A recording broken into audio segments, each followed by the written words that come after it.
Sur les arbres chevelus, les oiseaux s'agitent. L'aube d'un nouveau matin a frôlé le regard de Léo. Assis sur un banc, il est là, incertain, effacé, mais tellement présent. Le gravier chuchote. Des pas s'approchent. Bonjour, je peux m'asseoir près de vous? Oui, bien sûr, mais vous n'avez pas peur? Et pourquoi donc aurais-je peur? Vous n'avez pas remarqué que j'étais un loup? J'ai surtout remarqué votre couleur. Vous ressemblez à une bûche en chocolat. Ah non, ça ne va pas recommencer. Vous n'allez pas vous y mettre, vous aussi. Mais je ne comprends pas. C'est plutôt un compliment, non? Il y en a qui passent des heures allongées au soleil à se faire bronzer en brûlant leur peau. Vous, c'est naturel, du moins je pense, et en plus, c'est appétissant. Dites, vous feriez bien de vous y mettre un peu, vous, au soleil. Vous êtes plutôt pâleux. Oh là là là là, vous n'avez pas l'air de bonne humeur. Prenez un bout de chocolat, c'est bon pour le moral. J'en ai toujours avec moi. C'est bien là mon souci, le chocolat.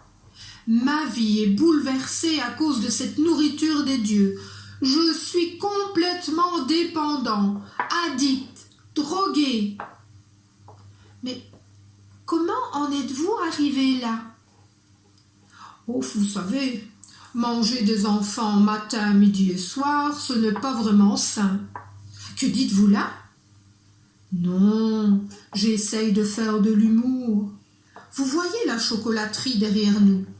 Je m'y rends tous les jours. Je connais toutes les pralines, leurs couleurs, leurs arômes. J'ai appris à les savourer. La robe de chocolat qui s'évanouit sur le palais, le goût qui se retient et qui explose dans la bouche. De plus, j'ai vu le jour devant cette boutique. À cause d'une étiquette collée sur mon dos, on m'a donné le nom d'un chocolat. Je m'appelle Léo. Enchantée, Léo. Moi, c'est Théo. Il n'y a pas que le chocolat qui a bouleversé ma vie. Elle est si moelleuse, tendre, épicée. Dites, vous parlez d'une praline ou d'une jeune fille? Je parle de Manon. En plus, elle porte le nom de ma praline préférée. Elle est comme un chocolat. Et le chocolat, vous savez, ça se regarde avant tout. J'aime le moment où elle prend les pralines entre le pouce et l'index. Le bruit sourd, bref, du chocolat qu'elle dépose dans le ballotin.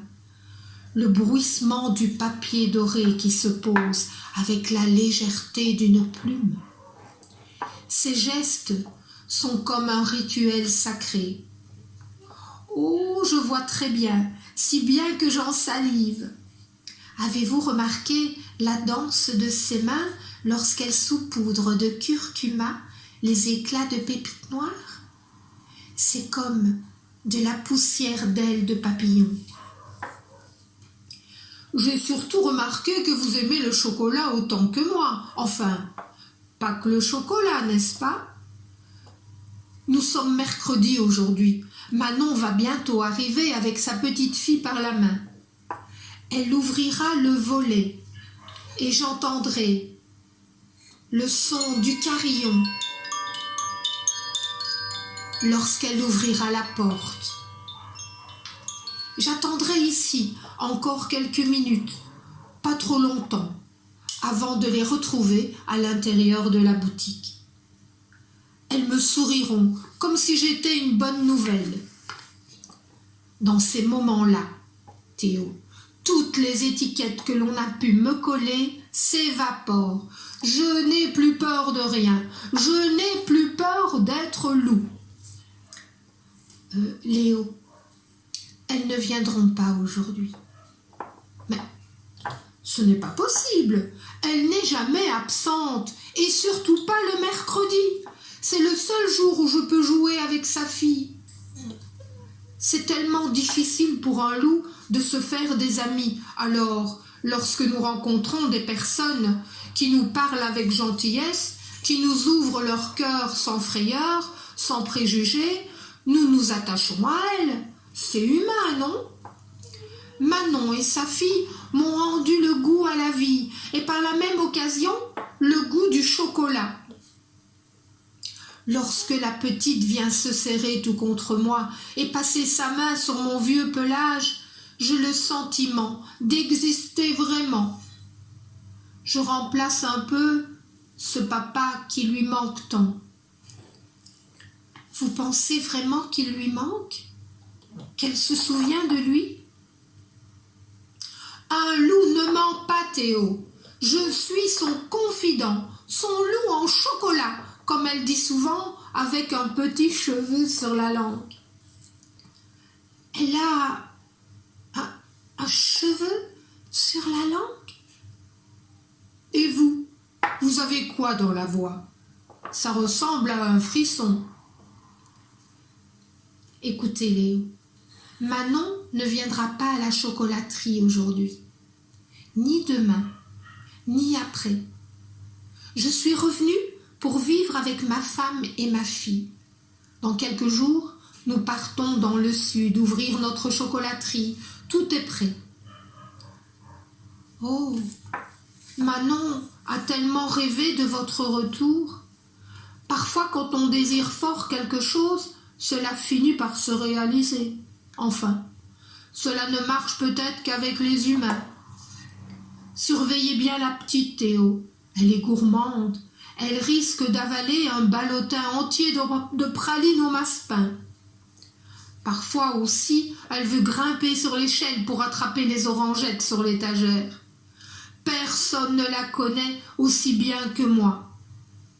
Dites, c'est Manon qui vous a envoyé vers moi. Oui, Léo.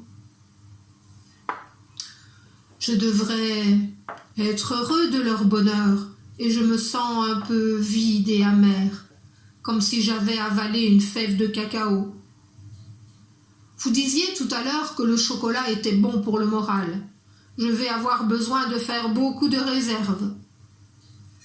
Vous n'avez pas besoin de faire des réserves, Léo. Vous allez avoir tout un magasin. Vous voyez, les animaux aussi ont des désirs si forts qu'ils se réalisent. Que serait notre famille sans un loup en chocolat ? Un loup en chocolat ? Mais c'est moi ça. Je suis un loup en chocolat.